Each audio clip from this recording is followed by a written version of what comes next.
আসসালামু আলাইকুম, সবাইকে স্বাগত জানাচ্ছি বিডি ফিউজে। আপনাদের সঙ্গে আছি আমি সুরভি দিবা। বাংলাদেশের কেন্দ্রীয় ব্যাংক বাংলাদেশ ব্যাংকের গভর্নর পদে সাম্প্রতিক পরিবর্তন কেবল একটি প্রশাসনিক সিদ্ধান্ত নয়, এটি রাষ্ট্রের অর্থনৈতিক দর্শন, প্রাতিষ্ঠানিক কাঠামো, রাজনৈতিক সংস্কৃতি এবং বাজারের আস্থার উপর সরাসরি প্রভাব ফেলতে পারে এমন একটি গুরুত্বপূর্ণ ঘটনা। ডক্টর আহসান এইচ মনসুরকে অপসারণ করে মোস্তাকুর রহমানকে নিয়োগ দেওয়ার মধ্য দিয়ে সরকার যে বার্তা দিয়েছে সেটি বিভিন্ন মহলে ভিন্নভাবে ব্যাখ্যা করা হচ্ছে।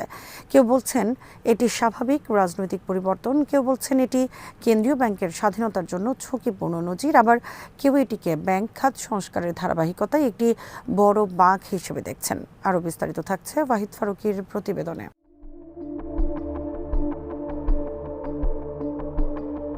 বিষয়টি গভীরভাবে বোঝার জন্য আমাদের কয়েকটি স্তরে বিশ্লেষণ করতে হবে।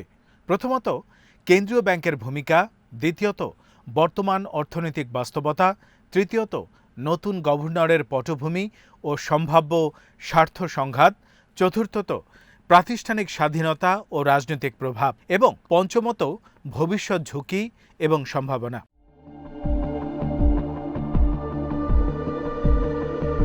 কেন্দ্রীয় ব্যাংকের মূল কাজ কি, এই প্রশ্ন থেকেই আলোচনা শুরু করা প্রয়োজন। একটি দেশের কেন্দ্রীয় ব্যাংক মূলত তিনটি বড় দায়িত্ব পালন করে: মুদ্রানীতি প্রণয়ন ও বাস্তবায়ন, ব্যাংক ও আর্থিক প্রতিষ্ঠানের তদারকি এবং বৈদেশিক মুদ্রা ব্যবস্থাপনা। মুদ্রানীতির মাধ্যমে মূল্যস্ফীতি নিয়ন্ত্রণ, সুদের হার নির্ধারণ, তারল্য ব্যবস্থাপনা ইত্যাদি নিয়ন্ত্রিত হয়। আবার ব্যাংক তদারকির মাধ্যমে খেলাপি ঋণ, মূলধন ঘাটতি, পরিচালনা পর্ষদের অনিয়ম, অর্থ পাচার প্রভৃতি বিষয় নজরদারিতে থাকে। বৈদেশিক মুদ্রা ব্যবস্থাপনা দেশের আমদানি রপ্তানি, রিজার্ভ ও বিনিময় হার স্থিতিশীলতার সঙ্গে জড়িত। এসবের দায়িত্ব সঠিক প্রয়োগ না হলে অর্থনীতিতে অস্থিরতা তৈরি হয়। তাই গভর্নর পদটি অত্যন্ত সংবেদনশীল এবং কৌশলগত।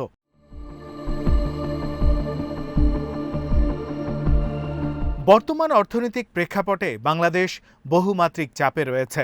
উচ্চ মূল্যস্ফীতি সাধারণ মানুষের জীবনযাত্রার ব্যয় বাড়িয়েছে। ব্যাংক খাতে খেলাপি ঋণের পরিমাণ বেড়েছে, কিন্তু ব্যাংক তারল্য সংকটে ভুগছে। বৈদেশিক মুদ্রার রিজার্ভ নিয়ে উদ্বেগ আছে। শিল্প বিনিয়োগে মন্থরতা দেখা দিয়েছে। আন্তর্জাতিক অংশীদারদের সঙ্গে ঋণ ও সহায়তা নিয়ে আলোচনা চলছে, বিশেষ করে আন্তর্জাতিক মুদ্রা তহবিলের কর্মসূচি বাস্তবায়ন নিয়ে। এই বাস্তবতায় কেন্দ্রীয় ব্যাংকের নেতৃত্বকে হতে হয় পেশাদার, দৃঢ় এবং বিশ্বাসযোগ্য।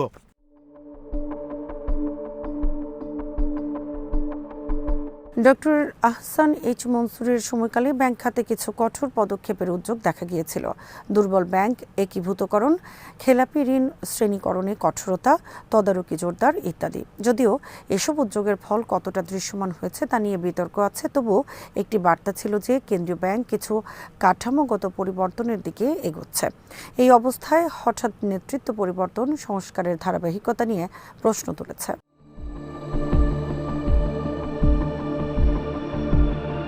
নতুন গভর্নর মোস্তাকুর রহমানের একাডেমিক ব্যাকগ্রাউন্ড ব্যবসা ও হিসাববিদ্যায়। তিনি কস্ট ম্যানেজমেন্ট অ্যাকাউন্ট্যান্ট হিসেবে প্রশিক্ষিত এবং রপ্তানিমুখী পোশাক খাতে দীর্ঘদিন ধরে সক্রিয় ছিলেন। এখানে মূল বিতর্কের জায়গা হল স্বার্থ সংঘাতের সম্ভাবনা। একজন সক্রিয় শিল্পোদ্যোক্তা যার প্রতিষ্ঠানের ব্যাংক ঋণ ছিল এবং তা পুনঃতফসিলের আওতায় এসেছে, তিনি যখন পুরো ব্যাংকিং ব্যবস্থার নিয়ন্ত্রক হন, তখন স্বাভাবিকভাবেই প্রশ্ন ওঠে তিনি কি নিরপেক্ষভাবে সিদ্ধান্ত নিতে পারবেন। বিশেষ করে অর্থ পাচার প্রতিরোধে কাজ করা বাংলাদেশ ফাইন্যান্সিয়াল ইন্টেলিজেন্স ইউনিট, যেটি কেন্দ্রীয় ব্যাংকের অধীনে, তাই রপ্তানি আমদানি খাতের অনিয়ম তদারকিতে দৃঢ়তা বজায় রাখা কতটা সহজ হবে, এটি একটি বাস্তব উদ্বেগ।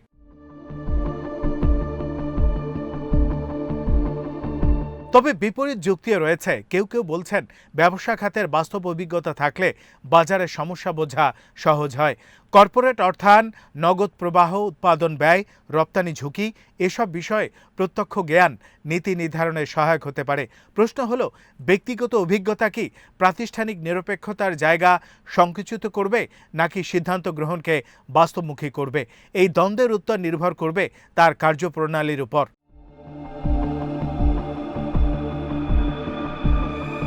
এখানে প্রাতিষ্ঠানিক স্বাধীনতার বিষয়টি অত্যন্ত গুরুত্বপূর্ণ। কেন্দ্রীয় ব্যাংকের স্বাধীনতা মানে হলো সরকার থেকে নীতিগত দূরত্ব, বিশেষ করে মুদ্রানীতির ক্ষেত্রে।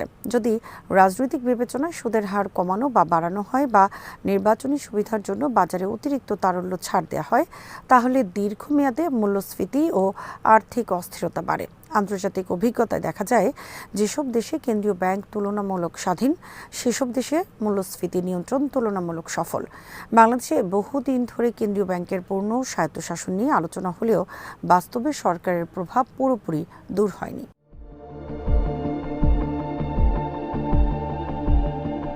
এই পরিবর্তনের আরেকটি দিক হলো প্রাতিষ্ঠানিক শৃঙ্খলা। কেন্দ্রীয় ব্যাংকের ভেতরে কর্মকর্তা কর্মচারীদের প্রতিবাদ, শোকজ, বদলি এসব ঘটনা পরপরই গভর্নর পরিবর্তন হওয়ার একটি ধারণা তৈরি হয়েছে যে চাপ সৃষ্টির মাধ্যমে সিদ্ধান্ত বদলানো সম্ভব। যদি এমন বার্তা প্রতিষ্ঠানের ভেতরে প্রতিষ্ঠিত হয়, তাহলে ভবিষ্যতে যে কোনো কঠোর নীতির বিরুদ্ধেই সংগঠিত প্রতিরোধ তৈরি হতে পারে। এটি দীর্ঘমেয়াদে সংস্কার প্রক্রিয়াকে দুর্বল করতে পারে।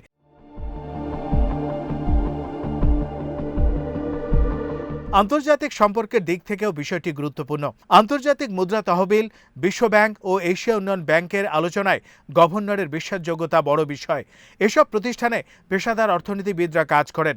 তারা নীতিগত ধারাবাহিকতা ও সংস্কার অগ্রগতির দিকে নজর দেন। তারা যদি মনে করেন নীতির ধারাবাহিকতা অনিশ্চিত, তাহলে ঋণ ছাড় বা সহায়তা বিলম্বিত হতে পারে। আবার যদি নতুন নেতৃত্ব দ্রুত আস্থা অর্জন করতে পারে, তাহলে উদ্বেগ কমতেও পারে।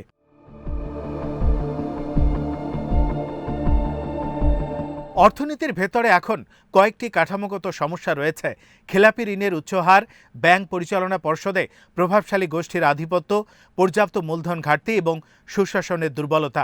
এসব সমস্যার সমাধানে শুধু ব্যক্তিগত দক্ষতা নয়, আইনি ও প্রাতিষ্ঠানিক সংস্কার প্রয়োজন। বাংলাদেশ ব্যাংক আদেশ সংশোধন, ব্যাংক কোম্পানি আইন পরিবর্তন, মালিকানা সীমা নির্ধারণ, স্বাধীন পরিচালক বাড়ানো এসব পদক্ষেপ ছাড়া কাঠামোগত পরিবর্তন সম্ভব নয়। নতুন গভর্নর যদি এসব সংস্কারে এগিয়ে নিতে পারেন, তাহলে বিতর্ক থাকা সত্ত্বেও ইতিবাচক ফল আসতে পারে।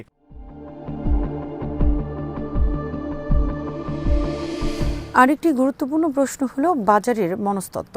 অর্থনীতি অনেকাংশে আস্থার উপর দাঁড়িয়ে থাকে। আমানতকারী যদি ব্যাংকের উপর আস্থা হারায়, তাহলে তারল্য সংকট দ্রুত গভীর হয়। বিনিয়োগকারী যদি নীতির স্থিতিশীলতায় সন্দিহান হয়, তাহলে বিনিয়োগ স্থগিত রাখে। তাই নতুন গভর্নরের প্রথম কাজ হলো আস্থা পুনর্গঠন। তিনি কিভাবে কথা বলেন, কী ধরনের নীতিগত ইঙ্গিত দেন, কার বিরুদ্ধে কী ব্যবস্থা নেন, এসবই বাজার বিশ্লেষণ করবে। সরলভাবে বললে এই পরিবর্তনকে তিন ভাগে দেখা যায়। প্রথমত, এটি রাজনৈতিক সিদ্ধান্ত, নতুন সরকার নিজের পছন্দের ব্যক্তি নিয়োগ দিয়েছে। দ্বিতীয়ত, এটি সংস্কার প্রক্রিয়ার মোড়, পুরনো পদ্ধতি থেকে নতুন দৃষ্টিভঙ্গি আনার চেষ্টা। তৃতীয়ত, এটি ঝুঁকি, স্বার্থ সংঘাত ও প্রাতিষ্ঠানিক দুর্বলতার সম্ভাবনা। বাস্তবতা সম্ভবত এই তিনটির মিশ্রণ।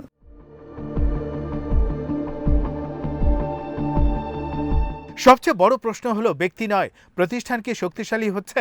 যদি কেন্দ্রীয় ব্যাংকের সিদ্ধান্ত গ্রহণ প্রক্রিয়া আরও স্বচ্ছ হয়, নীতিগত ব্যাখ্যা নিয়মিত প্রকাশ পায়, খেলাপি ঋণের তথ্য গোপন না রেখে প্রকাশ করা হয় এবং অর্থ পাচারের বিরুদ্ধে কঠোর অবস্থান নেওয়া হয়, তাহলে নেতৃত্বের পটভূমি নিয়ে বিতর্ক ধীরে ধীরে কমে যাবে। কিন্তু যদি নীতির ধারাবাহিকতা ভেঙে যায়, তদারকি শিথিল হয় বা প্রভাবশালী গোষ্ঠীর স্বার্থ প্রাধান্য পায়, তাহলে এই নিয়োগ দীর্ঘমেয়াদে অর্থনীতির জন্য নেতিবাচক প্রভাব ফেলতে পারে।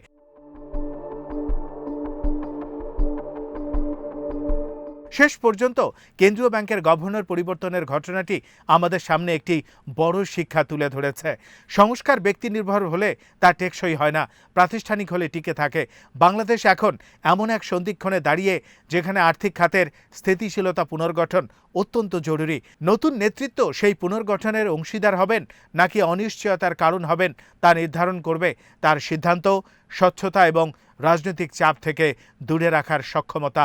সময়ই শেষ কথা বলবে, তবে সতর্ক বিশ্লেষণ ও জন আলোচনা এখনই প্রয়োজন।